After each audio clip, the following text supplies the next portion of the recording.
행성의 운동과 케플러 법칙 단원으로 들어왔습니다. 케플러 법칙은 뉴턴 운동 법칙의 프리퀄이라고 생각하시면 돼요. 이 요하네스 케플러는 자신의 스승 티코 브라헤가 평생 동안 관측해 놓은 이 천체 자료를 이용해서 행성의 운동을 설명하는 법칙 3개를 만들어냅니다. 이 케플러 법칙은 뉴턴 역학 체계를 지지하는 중요한 경험적 근거였기 때문에 뉴턴은 이 법칙들을 이용해서 자신의 운동 법칙과 어떤 만유인력 법칙에 대한 내용을 완성하는 데 큰 도움을 얻죠. 이로써 뉴턴은 자신의 이론이 지구만이 아닌 천체가 움직이는 우주에서도 적용될 수 있다는 자신의 이론성의 범용성을 위시할 수 있게 되었죠. 케플러 법칙에 대해서 칠판으로 와서 설명을 해보겠습니다. 케플러 법칙은 총 3개가 있고요. 첫 번째 법칙은 이를 말하고 있어요. 이 행성이라는 게 태양계에 있는 행성이 태양을 중심으로 원운동을 하고 있는 게 아니고 태양을 한 초점으로 타원 운동을 하는 것이다.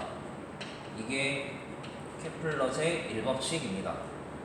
케플러 1법칙은 행성이 태양계 행성이 태양을 한 초점으로 타원 운동. 여기에서 여러분이 알아야 될 개념이 태양으로부터 제일 멀리 있는 지점을 원일점이라고 하고 태양으로부터 가장 가까운 지점을 근일점이라고 해요. 그리고 타원의 중심에서부터 가장 긴 반경을 장반경이라고 하며 가장 짧은 반경을 단반경이라고 합니다. 행성이 반시계 방향으로 공전하고 있다고 가정할게요. 케플러 2법칙은 다른 말로 면적 속도 일정의 법칙이라고 하는 건데 어떤 면적을 말하냐면 이 행성이 휩쓸고 가는 면적이에요. 태양을 초점으로 해서 행성이 이 부분 이렇게 핑크색 면적 여기를 S1이라고 하겠습니다. S1을 휩쓸고 가는데 걸린 시간을 T1이라고 하고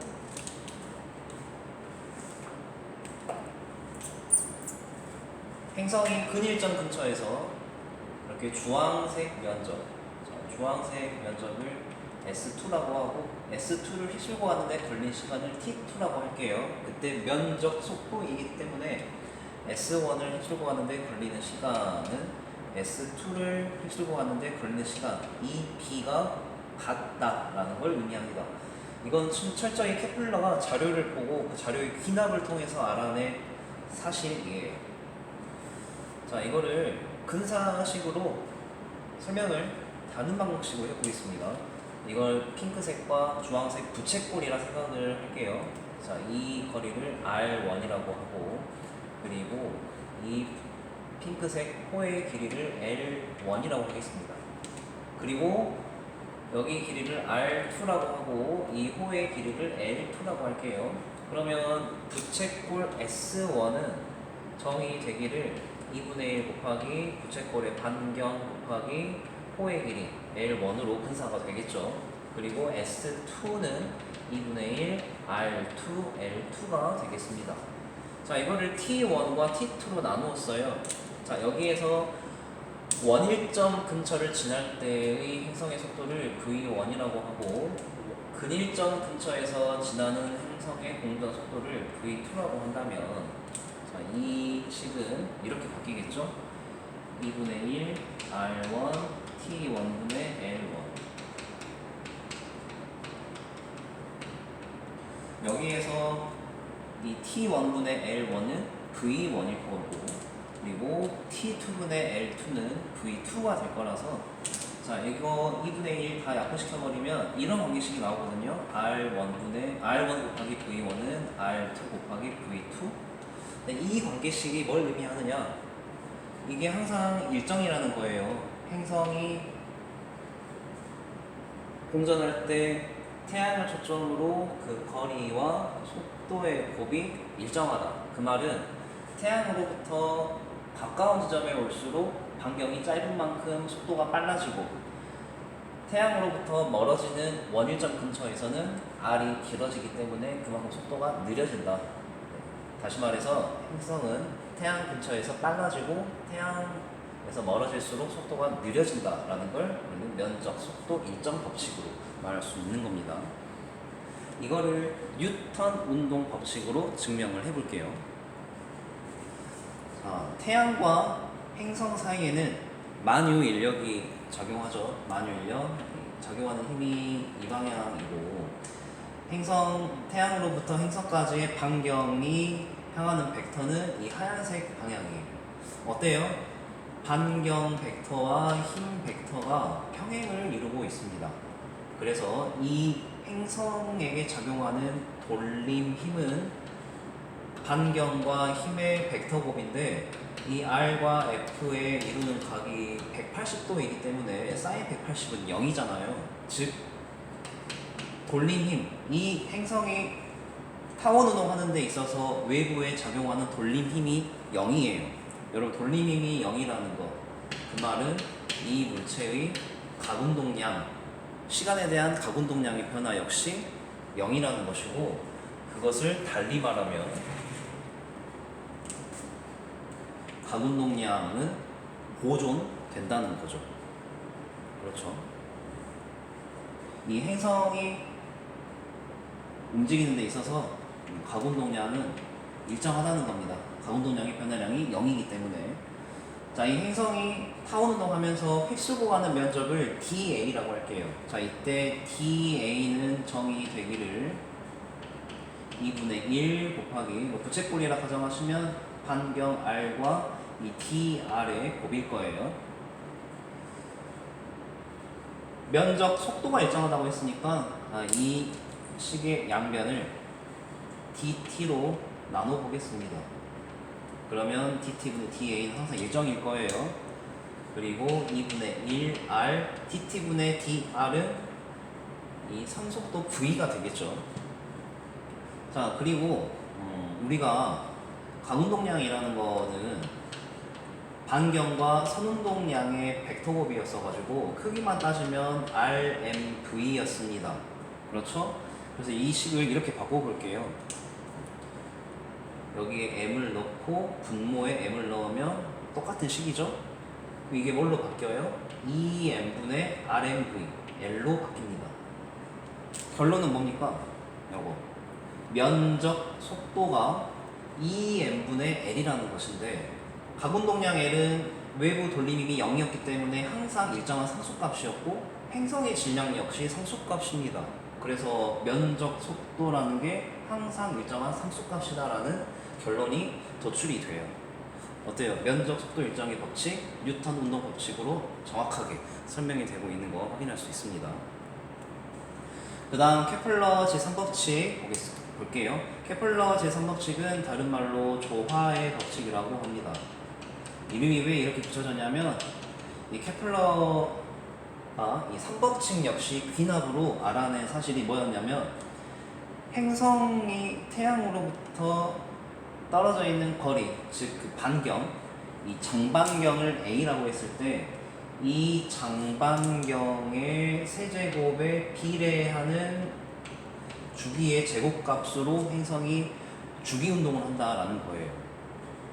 자, 이거는 귀납을 통해서 알아낸 사실입니다. 타원 운동하는 행성의 주기의 제곱이 그 행성의 장반경 세제곱값에 비례한다더라. 그래서 모든 행성들, 태양의 만유 인력에 의해서 태양 근처에서 타원 운동을 하고 있는 모든 행성들이 이 규칙에 따라서 조화롭게 타원 운동을 하고 있다더라라는 것을 조화의 법칙으로 표현을 한 거죠. 이건 역시 뉴턴 운동 법칙으로 설명할 수 있습니다. 일단은 태양을 중심으로 행성이 원운동 한다고 가정을 할게요. 원운동. 그때 반경을 R이라고 하겠습니다. 행성이 반경 R로 등속 원운동을 하기 위해서는 이 행성에 작용하는 구심력이 있다는 것이고, 이 구심력은 뭐겠어요? 결국 이 행성과 지구 사이의 만유인력. 만유인력은 이따가 다시 공부하겠지만 이 거리의 제곱에 반비례하고 두 물체의 질량의 곱에 비례하며 상수값의 곱으로 정의가 돼요. 이게 곧 이 행성의 구심력이 되고, 구심력은 정의되기를 반경과 질량과 이 물체의 속력의 제곱값으로 정의가 되었죠. 그리고 얘가 한 바퀴 도는데 걸리는 시간 주기라는 것은 이 한 바퀴 도는데 걸리는 길이, 원주를 통과하는데 걸리는 속력 V로 나누는 값으로 정의가 돼요. 자, 이제 이거 식을 정리하시면 R 약분하고 M 소거하고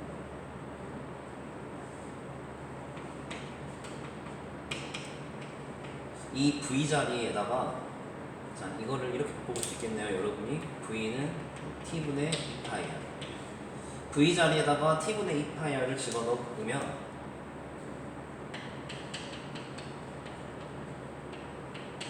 이렇게 돼서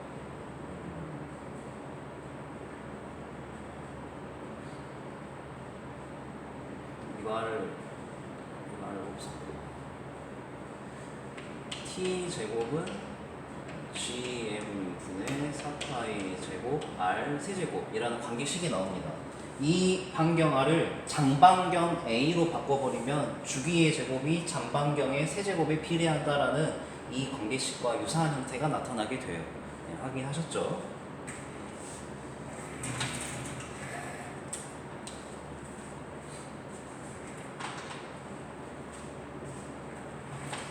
자, 그래서 뉴턴은 이 케플러 법칙을 이용해서 지구에서 떨어지는 물체의 운동이 밤하늘에서 돌고 도는 달의 운동과 별반 다르지 않다라는 사실을 알게 됩니다.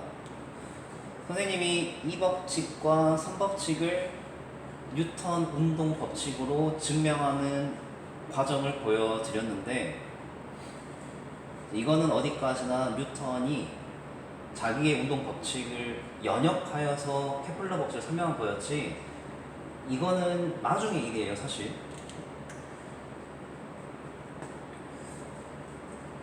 통합과학 때 공부했던 내용입니다. 이 지구에서 물체를 수평 방향으로 던지면 이렇게 결국에는 지면에 부딪히게 돼요. 조금 더 빠른 속력으로 던지면 수평 방향 이동 거리가 더 길어지기 때문에 이렇게 더 멀리 날아가게 돼요. 자, 그런데 더 빠른 속력으로 던지면 이렇게 더 수평 방향으로 더 긴 거리 이동하겠지만 지구가 완벽한 평면이 아니잖아요. 지구는 구형이기 때문에 이 물체가 떨어지는 동안 지면 역시 아래로 내려가 버리게 되어서 이 물체가 영영 지면에 닿을 수 없는, 결국 전체적으로 보았을 때 지구 전체를 돌게 되는 원운동을 하게 된다더라. 자, 이걸 통해서 뉴턴은 궤도를 도는 것이 떨어지는 것의 한 형식임을 이해한 겁니다. 이해됐죠? 그래서 뉴턴은 이 나무에서 사과가 떨어지는 운동이나 밤하늘에서 지구 주위에 달이 돌고 도는 운동이나 사실 똑같은 힘의 기인한 현상이다라는 통찰을 얻게 된 거죠. 실제로 이렇게 항상 지구의 바닥을 향해서 떨어지고 있는 물체가 대표적인 예시가 바로 달이에요. 우리 지구를 돌고 있는 달은 사실 1초에 1.3mm씩 떨어지고 있는 중입니다. 그래서 뉴턴은 좀 더 생각을 확장하여서 지구와 물체 사이의 상호작용처럼 이렇게 어떤 물체든 질량이 있는 것들끼리는 서로 끌어당기는 인력이 있다더라. 그 인력을 만유인력이라고 하고, 뉴턴이 정의하기를 만유인력이라는 것은 두 물체가 떨어져 있는 거리 R의 제곱에 반비례하고 두 물체의 질량의 곱에 비례하는 힘이다. 이때 두 물체는 끌어당기는 인력이 작용하기 때문에 이 인력 F의 크기는 중력 상수를 곱하여서 이렇게 정의가 됩니다 라고 만유인력 법칙을 만들어낸 거예요. 따라서 지구는 태양 중심으로 공전하고 있잖아요. 지구 역시 태양을 향해서 떨어지고 있는 중입니다. 마찬가지로 태양계의 행성들도 태양을 중심으로 떨어지고 있는 중이에요. 아시겠죠? 자, 만유인력 법칙을 우리가 공부했기 때문에 이제 인공위성의 운동에서 이 두 가지 물리량들을 구해낼 수가 있는데, 사실 이 내용은 케플러 3법칙을 증명하기 위해 서술했던 과정이랑 똑같습니다. 질량이 스몰 m인 인공위성이 이렇게 등속 원동하기 위해 필요한 속력값을 구하는 건데요. 자, 등속 원동하고 있기 때문에 이 인공위성에게 적용하는 힘, 구심력을 이 실제 구심력 만유인력과 같다라고 식을 세울 수 있겠죠. 자, 이때 실제 인공위성에게 적용하는 구심력은 만유인력입니다. 만유인력은 인공위성과 지구 사이 떨어져 있는 거리 r 라지 r 플러스 h의 제곱에 반비례하고 인공위성의 질량, 지구의 질량, 그리고 만유인력 상수, 이 곱으로 정의가 돼요. 그리고 이 구심력은 또 어떻게 표현이 되냐면 등속 원동을 하고 있다고 하죠. 구심력은 반경 r 플러스 h 분의 로켓의 질량 그리고 로켓의 속력의 제곱. 따라서 이 속력값은 r 플러스 h가 약분되어서 이 v값은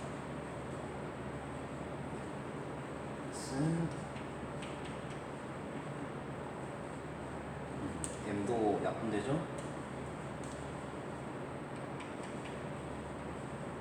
이렇게 정의가 됩니다. 됐죠? 그리고 원동하는 주기와 이 반경의 관계는 우리 아까 했던 과정을 그대로 적용하면 돼요.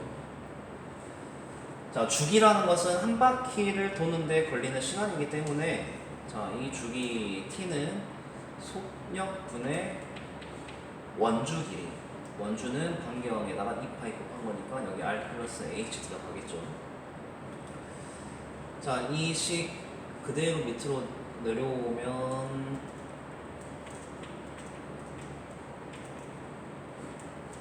이렇게 되는데 v 제곱 v 자리에다가 이거를 대입하면 돼요. v 자리에다가 v는 t분의 2파이 r 플러스 h, 이거를 대입하여서 식을 정리하면 다음과 같은 관계식이 나옵니다. 주기의 제곱은 gm 4파이 제곱 r 플러스 h의 3승, 이런 관계식이 나와요. 여기까지. 자, 이 시간에 여러분에게 알려주고 싶은 노래는 조성모의 해와 달이라는 노래입니다. 이 노래 가사를 보시면 해와 달, 이 천체의 궤도 운동과 슬픈 짝사랑, 서로 완전히 달라서 연결이 되지 않는 것들처럼 보이는 것들 사이의 유사함을 가사로 풀어낸 노래인 것을 알아챌 수 있을 거예요. 이처럼 서로 완전히 달라서 연결이 되지 않는 것들처럼 보이는 것들 사이의 유사함을 근거로 서로 접합시키는 능력을 창의성이라고 하는데요. 이 창의성을 무기 삼아 서로 완전히 다른 영역, 천상과 지상의 운동을 통합한 사례, 오늘 공부했던 이 뉴턴의 통찰이었죠. 케플러의 경우에는 천상에서 행성들이 타원 운동을 하는 것을 발견을 하고, 갈릴레이는 지상에서 물체들이 포물선, 궤적을 그리며 떨어지는 것을 발견합니다. 이들 각각의 발견 역시 심오하고 대단하지만 이 천상의 타원, 지상의 포물선, 서로 완전히 다른 이 두 기하학적 모형에 놓여있는 단일성을 포착해낸 뉴턴의 발견 역시 대단하다라고 말할 수 있죠. 이 뉴턴은 원뿔 곡선의 평면을 정사형시켰을 때 포물선과 타원이 동시에 나온다는 걸 토대로 이 천상에서의 타원 운동과 지상에서의 포물선 운동을 일으키는 원인이 같을 것이다 라는 통찰을 하게 되죠. 그리고 실제로 그게 만유인력이다라는 것을 발견을 하고요. 그래서 뉴턴은 이 아이디어를 토대로 궤도를 도는 건 떨어지는 것의 한 형식임을 이해하였기 때문에 이 천상과 지상의 운동을 만유인력으로 통합하는 데 성공을 합니다. 그리고 또 하나의 사례가 있는데요. 선생님이 1년 전에 읽었던 제일 처음 굴을 먹은 사람은 누구일까라는 책에 있는 내용이에요. 조수관만의 차화 시기 다들 알고 있죠? 이 조수관만의 차화 시기는 한 달 내내 급격하게 변화하기 때문에 그 변화의 폭은 어떤 때는 굉장히 작다가도 어떤 때는 굉장히 큽니다. 이런 무작위한 조류의 패턴은 고대 인류에게 항시 수수께끼로 남아 있었어요. 그럴 수밖에 없었던 건 그 조류의 원인이 전혀 관련 없어 보였던 밤하늘에 있었기 때문이었죠. 여러분은 알고 계십니다. 바로 달 때문에 조수관만의 차가 생기는 거죠. 어쩌면 바다에 나가서 최초로 굴을 채취한 사람은 밤하늘을 꾸준히 관심을 가지고 지속적인 관찰을 해왔던 고대의 천문학자와도 같다라는 이 메시지가 굉장히 선생님의 관심을 확 잡았었습니다. 매일 밤 다양한 형태로 찾아오는 이 크고 신비롭고 둥근 하얀 물체, 이 달과 바다의 움직임 간의 연결고리를 파악해서 조류의 패턴을 예측하고 그를 통해 언제 바다에 나가야 될지를 계획할 수 있었기 때문에 굴이라는 게 주시기한 부분이 될 수 있었다라는 거죠. 이처럼 서로 완전히 다른 영역의 어떤 유사성을 찾아내는 이 창의성의 근본은 선천적인 지능보다는 꾸준한 관심, 지속적인 관찰에서 기인한 거다라는 저자의 메시지가 굉장히 좋더라고요. 누구나 다 창의적인 사람이 될 수 있다는 희망적인 메시지였잖아요. 이처럼 여러분도 창의적인 사람이 되고 싶다면 꾸준한 관심과 지속적인 관찰력을 가지기를 바라봅니다. 오늘도 물리를 통해 인생을 배웁니다.